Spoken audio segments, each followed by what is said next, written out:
I think one common, maybe the most common sort of interview process blunder candidates make is that this whole process, because it's not normal, it's not routine, it becomes this out-of-the-box, scary scenario, whether the individual has a job or is unemployed. Let's first look at the unemployed. They're feeling bad, there may be some shame, they feel they're a failure to their family or to themselves, and now they've got to put themselves out, be evaluated. They just want the process over as possible. I'll take anything. It's like they're grabbing for a life raft. For the employed individual, the process is just as distasteful.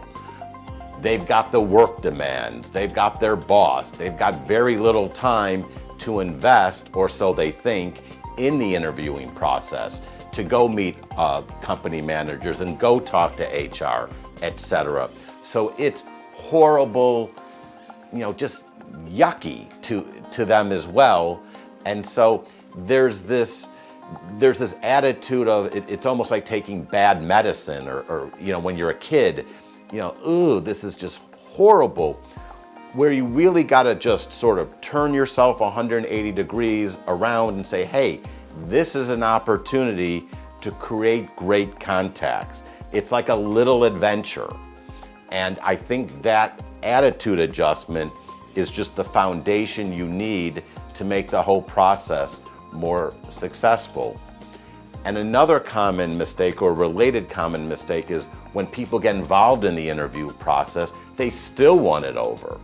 And I'll give you a recent example. I was working with a candidate who had received another job offer, not through me, and I had an opportunity for this candidate with a terrific company, and the company's senior manager, really the partner at this firm, wanted to meet this individual, and my candidate stupidly turned down the interview and took the other position.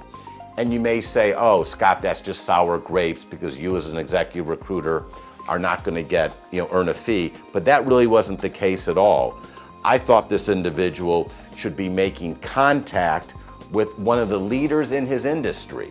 There's only 6 or 7 companies that this individual could work for. Here he had the opportunity to meet a leader at one company, and he turned it down. He just wanted the process over. He had an offer, and just, it's good enough for me, done. Well, he's now burned a bridge with this potential future employer, and instead, he should have at least taken the interview, made a terrific impression, and had sort of a offer 2, 3, 4 years down the road, laying in the weeds, if you will. So it was just a terrific blunder on part of this candidate, because again, I want to emphasize this, the whole interview process allows you to interview with managers at companies.